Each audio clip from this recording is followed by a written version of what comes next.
Mabuhay, Pilipinas!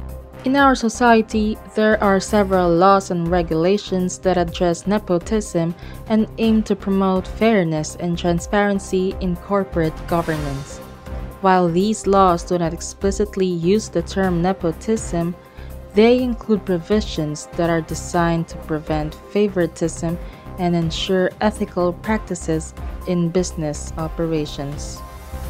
Republic Act No. 3019 Anti-Graft and Corrupt Practices Act also applies to individuals in the private sector who engage in corrupt practices. It includes provisions against favoritism and undue advantage, which can encompass nepotistic practices. Which leads to our next law and regulation that aims to provide a better understanding about focusing on our work committedly. The Civil Code of the Philippines, Fiduciary Duties. Employees owe a fiduciary duty to their employers, which includes acting in the best interest of the employer and not engaging in any activities that may conflict with their duties. Employers have the right to enforce company policies and take disciplinary actions against employees who engage in side hustles during business hours. These policies often form part of the company's commitment to ethical business practices and good corporate governance.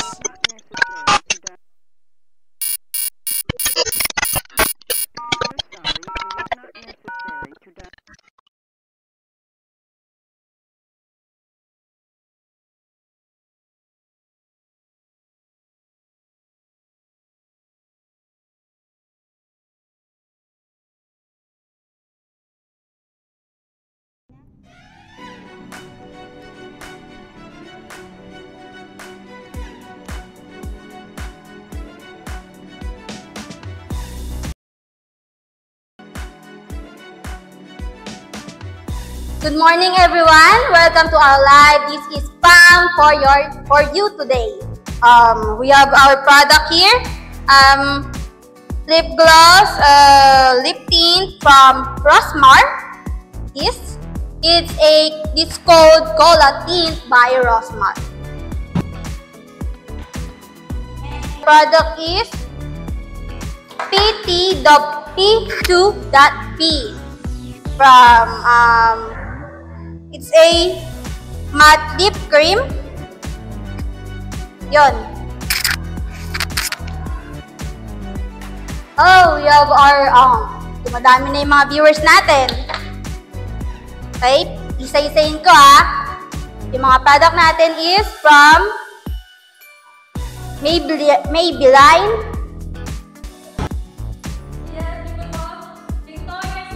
Ito yung natin best seller natin for today.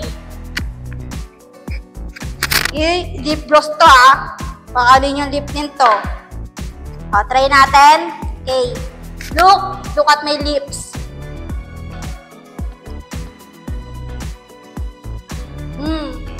Diba? Bongga. Meron tong may mga glitters siya, kaya kumikintab to.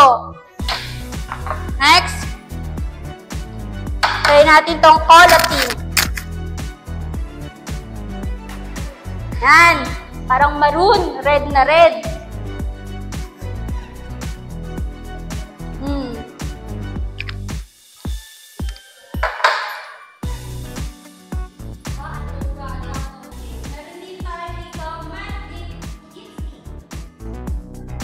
Tanggalin lang natin yung nasa tabi natin.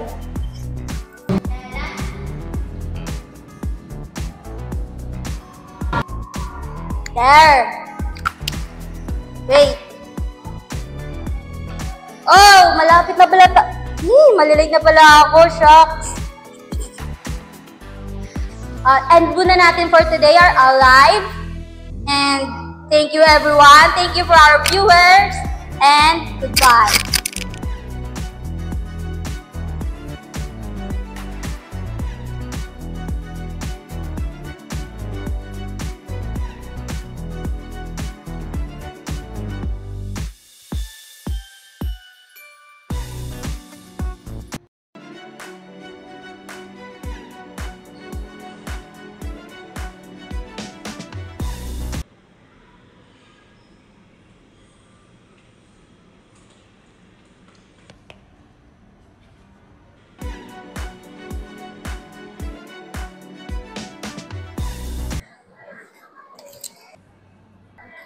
Sis, look tong bagong new makeup.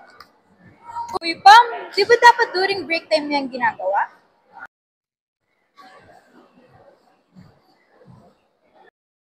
Sis, look. Nakita mo ba yung new trending dress sa Lazada? Oh my God, Pam! That dress is so beautiful. What if i-check out mo na yan? Dalawa tayo? Sure. Para twinny?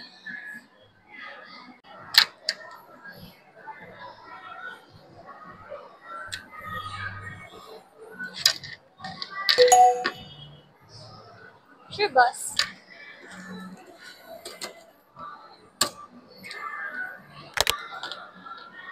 Why is this like...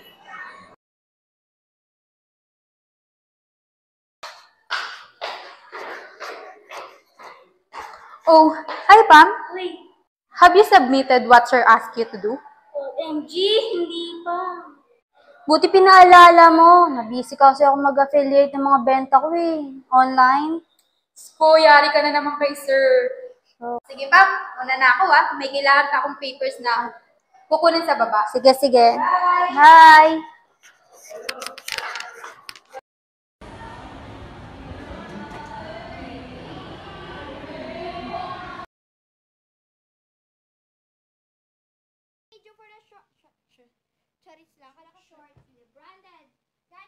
Size 26, mine ako dito 408. 408 ang code for only...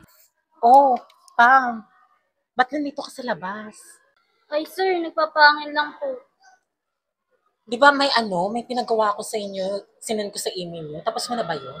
Hindi pa po, sir Ano? Nabisi po kasi ako sa online business ko yun. Dami po kasing nagpapa-order sa akin.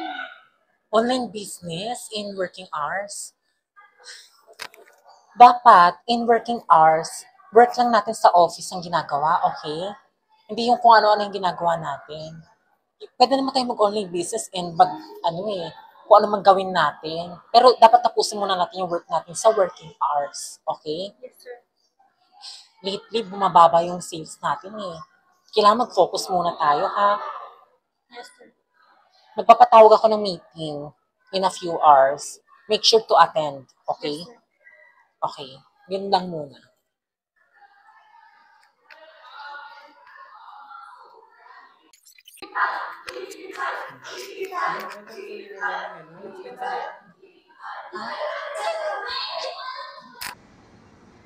Productivity. Speaking of productivity, lately napansin kong bumababa ang productivity ng aming team. And I think it's because of doing unrelated tasks during work hours. Should I call for a meeting? Should I? I think I should.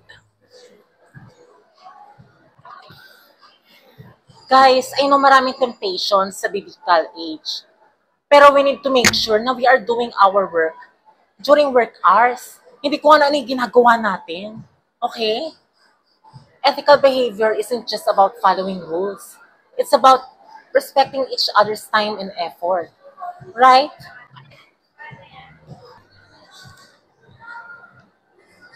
You know what, Pam? May point si boss. Nandito kasi tayo para magtrabaho, hindi yung puro business na lang tayo inaatupag natin dito. Oo nga Siguro pwede naman natin ituloy yung mga side hustles natin. After work na nga lang. Ayoko rin naman kasi ma-disappoint si boss, lalo na yung mga teammates natin.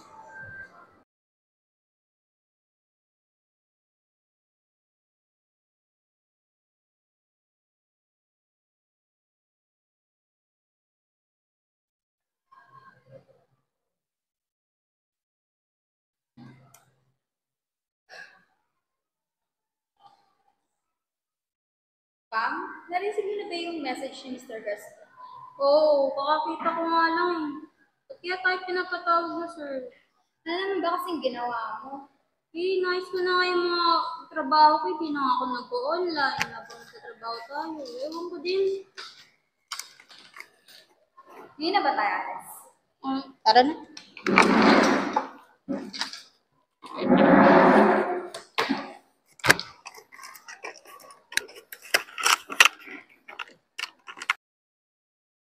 Guys, I called for this meeting because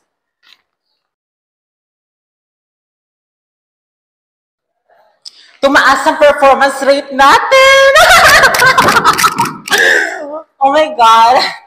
Effective yung last meeting natin. So, thank you, Pam and Che, kasi nakinig kayo sa akin. Nakinig kayo sa reminders ko in our office. Okay? Thank you kasi talagang binuhos nyo yung work nyo sa working hours lang natin. Okay? Wala tayong distractions whatsoever. Kaya ito yung resulta. Tinan nyo, 97%.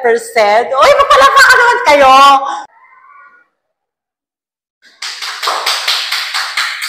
For this performance rate, sobrang natuwa si Bossing. Magpapakatering daw siya!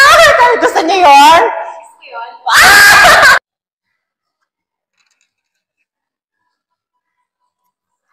O, paano ba yan pa? Mauna na ako sa'yo. Bukas na lang.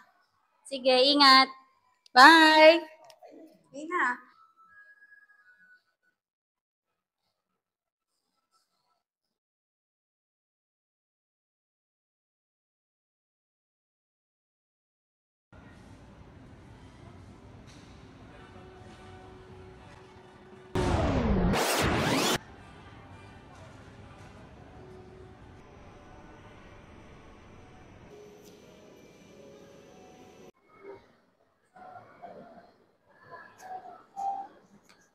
Break time ka ba? Di ba nga eh. Break time tayo? Tara. Ah, did you know si Toto yung pamangkin ni Bossing? New head of marketing. Seryoso ba? Grabe, no? Niwala pa nga yung experience sa advertising. He didn't even finish his study. Oo nga. Pero sabi ni Bossing, may potential daw. Potential na maging problema siguro. Ang sabihin mo, may kapit lang siya. Kaya mabilis na-promote.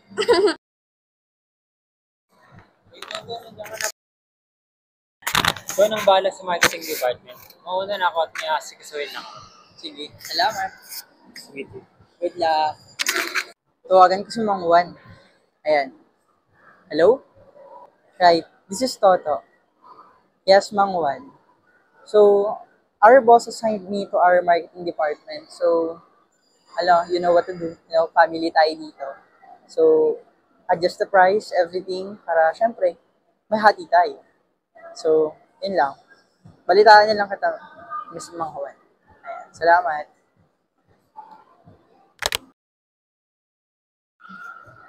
Ay, naku. Bakit ba kasi si Mang Juan pa ang kinuha? Tsak naman na may mas mura dyang iba. Ay nako, anong magagawa natin? Family rules dito sa opisina. Paano tayo makakausad niyan? Ganda, magtayo na lang tayo ng sarili nating business para hindi na tayo umasa kay boss.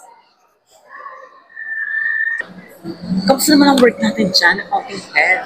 Ito, Mr. Garcia, upon checking to our suppliers' prices, grabe, parang ginto ang tinta ng printing ni Mang Juan, ah. Bakit ganito? Taas ng presyo. Toto, can you explain bakit sa dami ng supplier si Mang Juan ang napili? You know, makakatipid sana tayo. Siyempre, kamag-anak natin, you know, family first. Tsaka, di naman masyadong malaki. Quality over quantity nga, sabi nila. Ay nako, kayo bahala dyan na kung di makakarating to kay boss.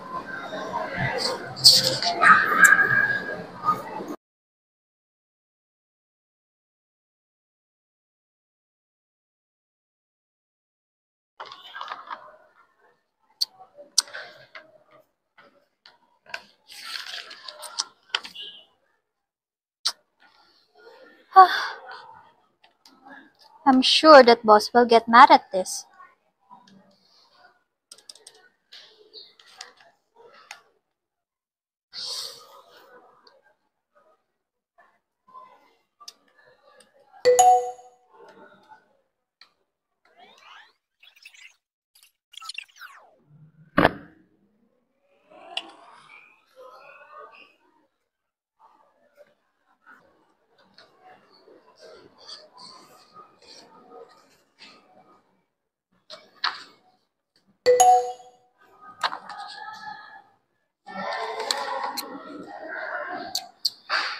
Bakit ito yung kinuwang supplier? Kamag-anak pa yata.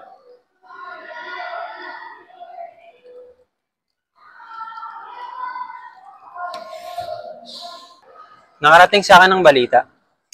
Sa ngayon, wala nang kamag-anak ang magkakaroon ng kontrata o posisyon ng basta-basta.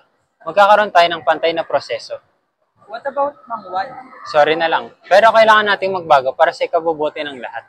Kaya mo yan, humanap na lang ulit tayo ng paraan para makatulong. Ito pa kay Pascal nga to. Para saan po ito? Wala na sa atin si Mang Juan kaya kailangan na ulit natin maghanap ng panibagong supplier. Supplier? Hmm. Sige. Alam mo na gagawin dyan Una na ako. Salamat.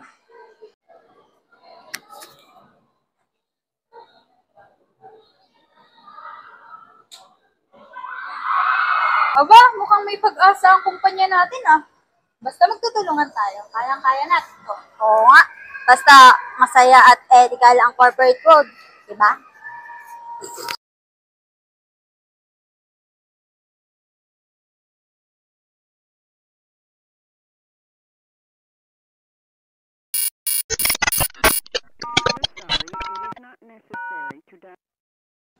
As has been seen, the issues of employees conducting side hustles during business hours alongside the challenge of nepotism and corporate practices highlights the critical need for ethical governance. Addressing nepotism, particularly when it involves corrupt practices, is equally crucial. The case of Toto, the new marketing head, hiring a relative as a supplier and engaging in an unethical conduct, exemplifies the damaging effects of favoritism and corruption. To mitigate these issues, companies must foster a culture of transparency, accountability, maintaining high ethical standards, and ensuring a fair, transparent work environment not only enhances employee morale, but also strengthens the company's standing and success.